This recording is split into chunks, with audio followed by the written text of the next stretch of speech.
그 윤병세 전 장관의 증인 불출석 사유서를 제가 읽어봤는데요.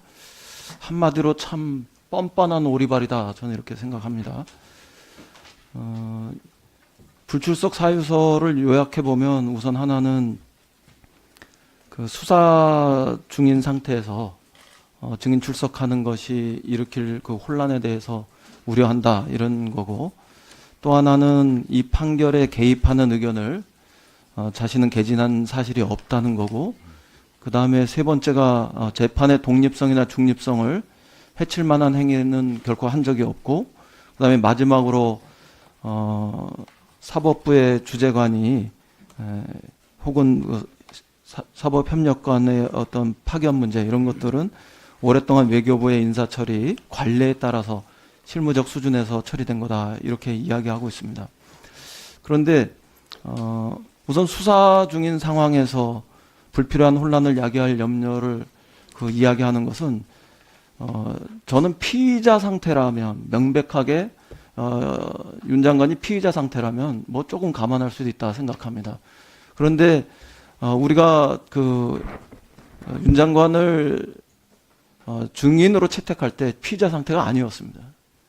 그러니까 최소한의 피의자로서의 자기 방어권을 행사할 수 있는 이런 것들을 뭐 고려한다 하더라도 전 해당되지 않는다, 이렇게 봅니다. 지금 윤 장관은 피의자 상태가 명확하게 아니기 때문에 우선 그건 맞지 않는다, 이렇게 생각하고요.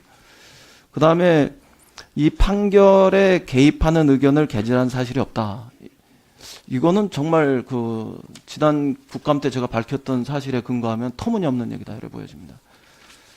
2013년 12월 1일 날 삼청동 공간에서 관계장관 1차 회의가 소집됐었고, 그거는 김기춘 실장의 증언에 의하면 윤 장관의 요구로 소집된 회의였고, 그 다음에 제가 확인했던 이런 정황이나 사실들에 의하면 그 회의를 앞두고 윤 장관의 지시로 외교부 내에서 회의 준비 문건이 작성되었습니다. 본인이 이 판결에 개입하지 않았다, 이렇게 이야기하는 것은 전 옳지 않다고 생각합니다. 형식적으로도. 그리고 내용적으로도 놓고 보면 재판의 독립성이나 중립성을 해칠 만한 행위를 하지 않았다 그러는데, 외교부에서 준비되었던 그 문건들의 내용들, 또 이런 것들을 보면 재판부가 신중해야 한다, 또 판결 내용이 재검토돼야 된다, 경우에 따라서는 신중한 판결을 유도하고 대법관이나 재판연구관의 접촉을 시도하고, 또 그런 것 대응 방안 마련을 위해서 최소한 뭐 일정한 시간들을 벌기 위해서 조기에 대법원 판결이 이루어지지 않도록 어떤 노력을 해야 된다, 이런 이야기들을 하고 있던 이런 정황들이 확인되었습니다. 그리고 주재관이나 사법협력관의 파견 문제, 이런 것들은 그냥 실무적인 수준에서 이야기된 게 아니라 재판부와 외교부 간에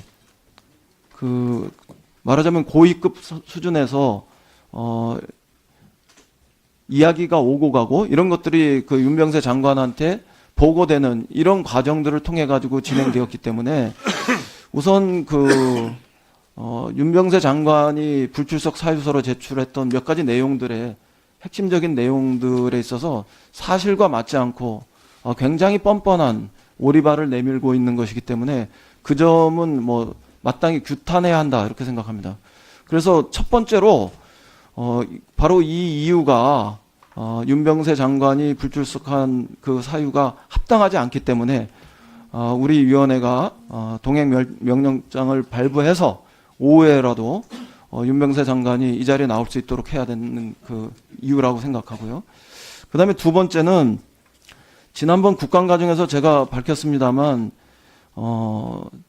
윤병세 장관과 외교부가 이 재판 거래 과정에서 명백히 주도적으로 적극적으로 역할을 한 점들이 드러났고, 그 다음에 두 번째로 이 과정에서 국민 우선, 국익 우선의 외교를 펼친 것이 아니라 경우에 따라서는 일본의 입장, 이런 것들을 대변한다는 오해도 불러일으키고 있기 때문에 이런 점들에 대해서 명확하게 해명해야 한다고 생각합니다.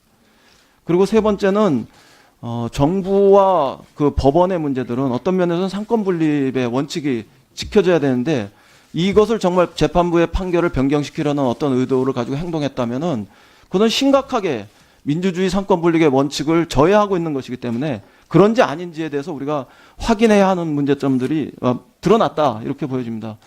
그다음에 네 번째는 네.